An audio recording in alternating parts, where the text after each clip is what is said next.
Have you ever wondered what truly satisfies a woman in the bedroom?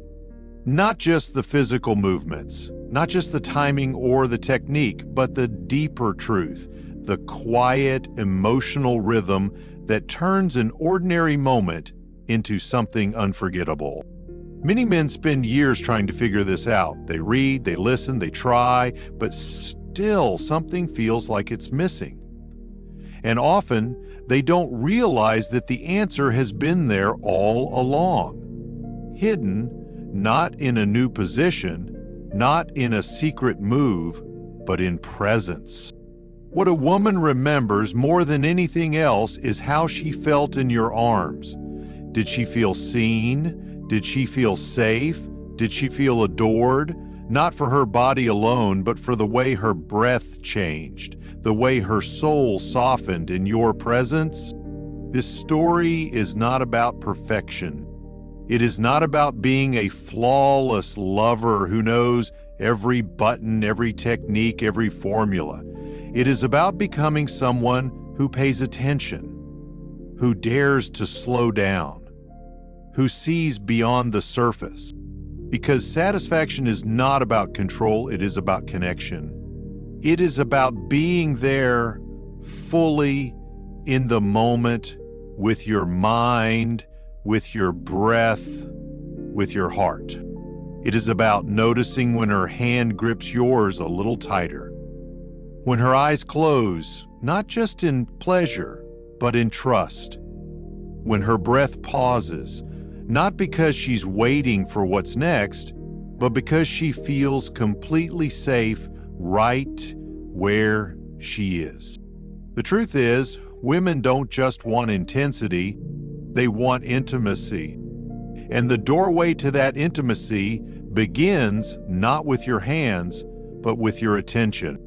So today, let's begin a journey together, a conversation you may have never heard in this way before. One that speaks not only to the physical body, but to the quiet truths of desire, the ones we feel but rarely speak out loud. If you're ready, we'll explore how real connection can turn even the simplest touch into something unforgettable. Are you with me? Where a woman allows herself to be touched, she is not just opening her body. She is opening her story. And whether she speaks it out loud or not, her body carries memories of moments when she felt adored and moments when she felt invisible, of times she was held with care and times she was merely handled. So, when you approach her skin, you're not just meeting flesh, you're meeting feeling. You're touching decades of memory, some joyful, some unspoken. And this is why presence matters more than pressure. A woman can sense almost instantly when your touch is just mechanical, when you're chasing a result, when you're focused on what comes next instead of where she is now. But she can also feel just as clearly when you're there for her, not just to please her, but to be with her. There is a tenderness in that, a patience, a respect that says, I want to know you, not just arouse you. I want to explore, not conquer. I want to listen, not just lead. Because the body responds best when the heart feels safe. And for many women, arousal begins long before the lights go down. It starts in how you look at her when she's not dressed up, in how you place your hand gently on her back as she walks past, in how you listen when she speaks about her day, not waiting to reply, but truly hearing her. These are not small things. They are the silent bridges that carry her closer to trust. And when that trust is there, when she feels held emotionally before being held physically, her body will begin to open in ways that surprise even her. You see, female pleasure is not a button to push. It is a rhythm, a wave, a response to how safe she feels to let go, not just of her clothes, but of her tension, of her fears, of the voice inside her that's always asking, "Am I enough?" The more she feels your care, the quieter that voice becomes. The more she feels your gentleness, the more she dares to unfold. And in that unfolding, something beautiful happens. She doesn't just receive pleasure, she becomes it. Fully present, fully alive, fully free. Not because you did something extraordinary, but because you were with her in a way that felt true. One of the most misunderstood things about women is how they experience pleasure. There's this belief, quiet but persistent, that a woman should climax quickly, that she should respond a certain way, that her body should follow the same rhythm as yours. But the truth is, it rarely does. Her pleasure is not linear. It doesn't build like a staircase. It blooms more like a garden. It needs time, temperature, space, a gentle kind of tending, and it doesn't always show up the same way twice. Many women need touch in a different place than where men expect. Most do not reach climax through penetration alone, not because there is something wrong, but because their bodies simply work differently. And that is not a flaw, it is a fact. Her pleasure lives in the surface of her skin, the corners of her breath, the memory of the last time you made her feel safe. It is not only physical, it is emotional, it is responsive. This is why so many women say that what matters most is not what you do with your hands, but what you do with your presence. Are you rushing? Are you trying to make something happen? Are you focused on your own release? Or are you watching her, listening to her, pausing when she tenses, softening when she breathes? You see, her body knows when it is being understood, and it knows when it's being rushed. There is no set technique, no magic move, no secret spot that works for every woman. But there is one universal truth. If she feels pressure, she will protect herself. Even if she doesn't say a word, even if she smiles and plays along, her body will retreat little by little into quiet. But if she feels cared for, truly, gently, honestly, something else will unfold. She will begin to trust. She will allow the pace to slow. She will invite you in, not just into her body, but into her world. And that's where the magic lives. Because pleasure is not a performance. It is a conversation from where silence matters just as much as sound. One where the pauses are just as intimate as the peaks. And when you stop trying to make her climax and instead try to make her feel, that's when her body begins to open in a whole new way. Not for your approval, not for your ego, but because she feels safe to let go. That safety, that gentleness, that quiet awareness, that is what leads her to the edge of something real. And whether or not she reaches that peak every time, that isn't what matters most. What matters is that she never feels rushed, never feels compared, never feels like she has to be anything other than who she is right now. If you give her that space, she'll give you something far greater in return. Not just climax, but closeness. Not just pleasure, but connection. It's often said that great sex begins long before the bedroom. And it's true. The most powerful forms of intimacy are not born from the body. They begin in the space between two hearts that feel safe enough to open. Because for many women, desire is emotional before it is physical. It is something that starts quietly in how she feels seen, in how she feels spoken to, in how she feels held, even with clothes fully on. You might think foreplay begins with your hands, but for her, it often begins much earlier. It begins in the morning when you kiss her forehead without asking for anything in return. It begins in the kitchen when you touch her lower back as she passes behind you. It begins when you pause what you're doing just to look at her, really look at her, as if to say, "You still matter. You still take my breath away." These moments may seem small, but for her, they're everything, because they tell her she is wanted, not just needed. They remind her that your desire for her is not conditional on her mood or her appearance, that you're still drawn to her not in spite of the years, but because of them. And when she feels that kind of love, something in her begins to soften. She lets down her guard, not out of obligation, but out of longing. That longing isn't always loud. Sometimes it shows up in the way she stands closer to you in the evening, in the way her voice gets quieter, in the way she lingers after a touch. But you'll only notice it if you're really there, emotionally, very fully. You see, most women are not asking for firework. They're asking for presence, for stillness, for someone who will not just take their body, but hold their vulnerability with care.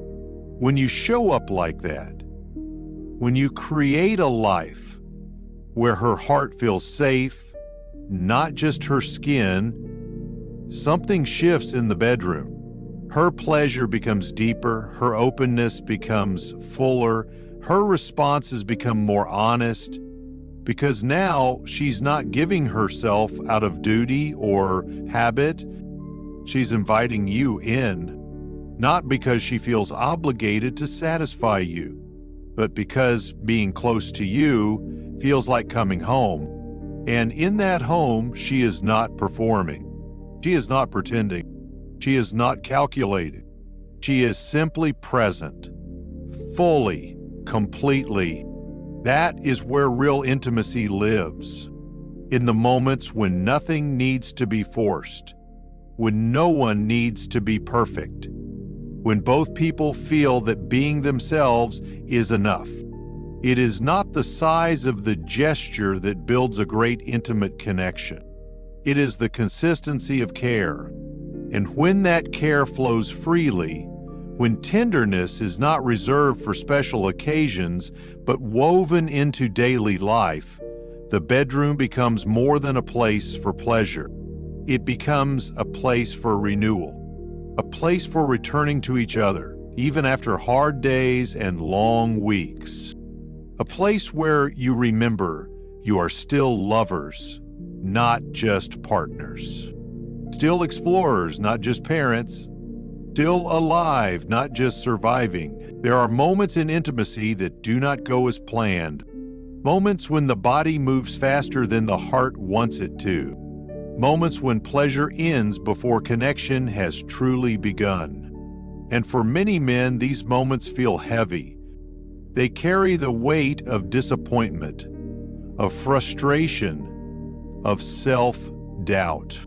Premature ejaculation is one of those things few people talk about, but many quietly carry. It's more common than most admit, and yet when it happens, it can feel like a personal failure. But here is the truth, spoken softly, for the man who needs to hear it. You are not broken. You are not less of a man. You are not alone. Your body is responding in a way that, while frustrating, is also human. Sometimes it is triggered by stress, sometimes by overstimulation, sometimes by a fear of not pleasing her. Ironically, the very fear that speeds everything up. The body rushes because it thinks it has to prove something. But real intimacy has nothing to prove. This is where love becomes a powerful medicine. Because when a woman truly cares, she's not watching the stopwatch, she's watching your heart. She's not focused on what went wrong, she's focused on staying close. The healing begins not in fixing, but in talking. In naming what you feel, gently in allowing her in, not just to the moment, but to your inner world. I feel like I let you down. I wish I could slow things down. I'm afraid I'm not enough. When you say these things out loud, without apology, without defensiveness, you create space for connection. You show her the man beneath the pressure. And what you'll often find is that she doesn't want perfection. She wants you just as you are. That moment of honesty opens the door to healing together. There are practical tools, of course. Simple breathing techniques, the stop and squeeze method, shifting focus, slowing rhythm, or even exploring positions that naturally reduce stimulation. But these are most effective when wrapped in patience, not panic. When done with her, not just for her. Because the greatest shift happens when you stop trying to hide the problem and start solving it as a team. When laughter returns to the bedroom, when a moment of premature release is met not with silence, but with tenderness. When both partners understand that pleasure is not just about climax, it's about closeness. And closeness can continue even if the moment doesn't go perfectly. A soft touch on her cheek, a whisper in the dark, an honest, warm breath that says, let's try again without pressure. Let's just enjoy being here. Because when intimacy is wrapped in trust, there's nothing to prove, only something to share. And when that space is created, something beautiful begins to return, not just control, but confidence, not just ability, but joy. You become more than a man managing a problem. You become a man rediscovering presence. And that presence is the greatest gift you can bring into any bedroom. There comes a time in every relationship when routine begins to whisper. The days blend, the moments repeat. The bedroom grows quiet, not out of lack of love, but out of habit. And in that quiet, some couples begin to forget what once lit their fire. But the flame is not gone. It's only waiting for someone to look again, to wonder again, to try again. Not because something is broken, but because something sacred deserves to be kept alive. This is where sensuality returns. Not in grand gestures, but in small invitations. A glance, a scent, a shift in tone. Sometimes it begins with something as simple as what she wears beneath her clothes. Lingerie, to some, may seem unnecessary, too bold, too youthful, but in truth, it is not about age or appearance, it is about energy. When a woman puts on something delicate, lace, silk, color that whispers confidence, she's not just dressing for her partner, she's dressing for herself. She's saying, I still want to feel radiant. I still want to be seen. And when her partner sees her, truly sees her with soft eyes and open admiration, something within her begins to glow. This glow is not sexual in the narrow sense. It is sensual. It is the part of her that remembers she is more than a mother, more than a worker, more than a body that aches and a schedule that repeats. She is a woman, and that part of her deserves to be awakened. But it is not her responsibility alone. Sensuality is a shared dance. It is the art of discovering or rediscovering each other's curiosity. It might begin with touch, a massage with no destination, fingers moving slowly over skin with no urgency, no goal, just exploration. It might include laughter, the willingness to try something new, to be playful, to ask, what haven't we explored? And not feel embarrassed by the answer. It might mean introducing something different, a toy, a new rhythm, a game of tease and trust.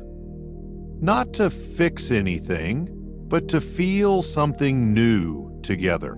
Because desire, when treated with care, does not die with time. It deepens and matures, becomes less about the chase and more about the connection. And in that connection, pleasure changes too. It softens, expands, becomes slower, but also more complete. You no longer rush to the finish. You savor the presence, the eye contact, the breath, the whisper of a garment falling to the floor, the shared silence between two people who are no longer trying to impress, but trying to understand. And in that space, sensuality becomes something sacred. It's not about how you look, it's about how you feel. Not about what's new, but about what's real. So if you ever feel like your relationship has gone quiet, remember, the spark has not left you. It's only waiting to be noticed again. In the end, what truly matters is not how many times you've made love, not how long it lasted, not how often it happened, but how deeply it was felt. Because intimacy is not a scorecard. It is a mirror. It reflects how present we are with one another. It reveals whether we show up with softness or simply show up out of habit. And the older we get, the more we realize it was never about the techniques. It was never about reaching a goal. It was always about what happened between the two of you in that fragile, honest space where nothing is hidden and everything is allowed. There will come a day when the body grows slower, when the skin changes, when the energy isn't what it used to be. But that day does not mean the end of desire. It means the beginning of something wiser. Intimacy in later life becomes less about performance and more about presence. It becomes less about urgency and more about understanding. It becomes the art of loving with your eyes open, with your heart steady, with your words kinder. It becomes the simple act of lying beside each other in the dark, holding hands and knowing this person sees me. Still, after all this time, it is in the way you place a pillow under her knees to make her more comfortable.